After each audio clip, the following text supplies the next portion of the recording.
Assalamualaikum warahmatullahi wabarakatuh. Ada ungkapan di dalam bahasa Indonesia, ya, misalnya ketika kita galau atau sedang mengalami keguncangan, biasa ada istilah was-was.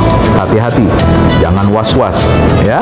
Nah, was-was itu adalah berasal dari bahasa Arab, dan lebih tepatnya lagi dipakai oleh Al-Quranul Karim untuk menunjukkan satu bisikan yang dimasukkan oleh setan ke dalam hati setiap manusia.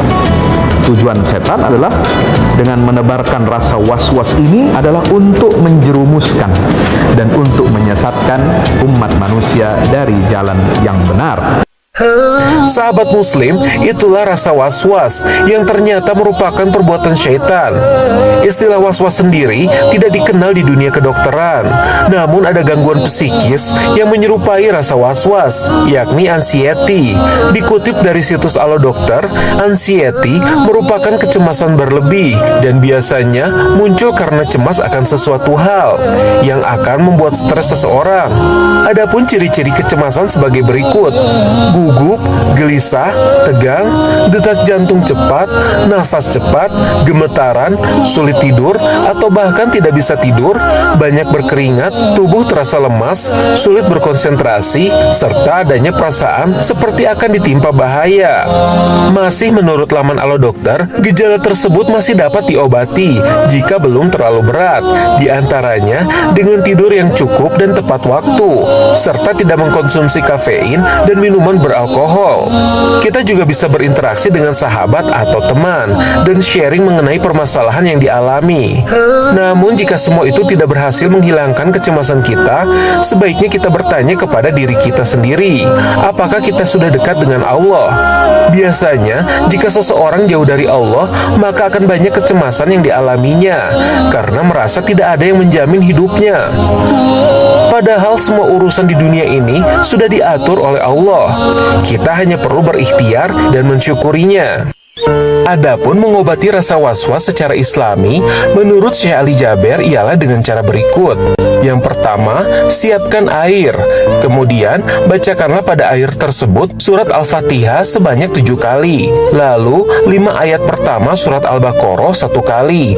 Kemudian ayat kursi 7 kali. Lalu, 3 ayat terakhir surat Al-Baqarah, surat Al-Ikhlas 3 kali, surat Al-Falaq 3 kali, dan terakhir surat An-Nas sebanyak 3 kali. Lalu diminum. Insya Allah, menurut Syekh Ali Jaber, kecemasan dan was-was akan hilang. Lalu apa saja yang harus dilakukan agar mencegah rasa was-was itu datang kembali? Berikut pemaparannya. Kita harus jaga diri kita dari penyakit was-was.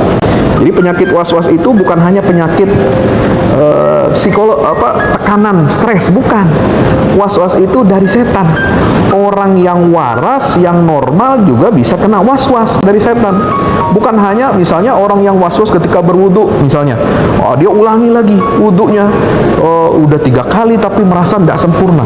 Mau takbiratul ihram, dia masih was-was lagi, masih ragu-ragu, diulangi lagi. Nah, itu juga was-was. Walaupun dia pintar, walaupun dia meyakinkan, walaupun dia katakanlah rajin, taat beragama, hatta walaupun dia ustadz, bisa saja dia terkena penyakit was-was dari setan. Apa? Menanamkan pikiran-pikiran jahat, karena bisikan daripada syaitan ini. Nauzubillah min zalik. Maka itu tugas setan itu adalah was-was, membuat manusia ini was-was. Sehingga apa? Dalam hidupnya itu tidak bahagia. Manusia kalau melaksanakan perintahnya setan, itu pasti tidak bahagia hidupnya di dunia apalagi di akhirat. Kenapa? Karena manusia yang mengikuti kehendak setan itu adalah manusia yang sengsara. Nabi Adam dan Hawa bukan memuji-muji setan. Nabi Adam hanya melanggar perintah Allah untuk tidak mendekati pohon khuldi. Itu saja, karena mengikuti kehendaknya setan, was-wasnya setan, itu terlempar dari surga. Apalagi kalau kita bermaksiat, berjudi, minum minuman keras, berzina, durhaka kepada orang tua, atau kita memberikan persembahan kepada setan, iblis, atau roh-roh, bukan bukan untuk Allah Subhanahu wa taala, ya, kita berbuat syirik kepada Allah, kita melakukan dosa-dosa besar, maka hati kita tidak akan tenang, hati kita tidak akan gembira, hati kita tidak akan bahagia hidup di dunia, apalagi nanti di akhirat. Nauzubillah, summa nauzubillah min dzalik. Mudah-mudahan Allah Subhanahu wa taala jaga dan lindungi kita semua dari was-was setan atau bisikan-bisikan setan yang menanamkan pikiran-pikiran jahat untuk kita melakukan maksiat kepada Allah Ta'ala. Mudah-mudahan Allah jauhkan kita semua dari ini. Mudah-mudahan informasi bermanfaat.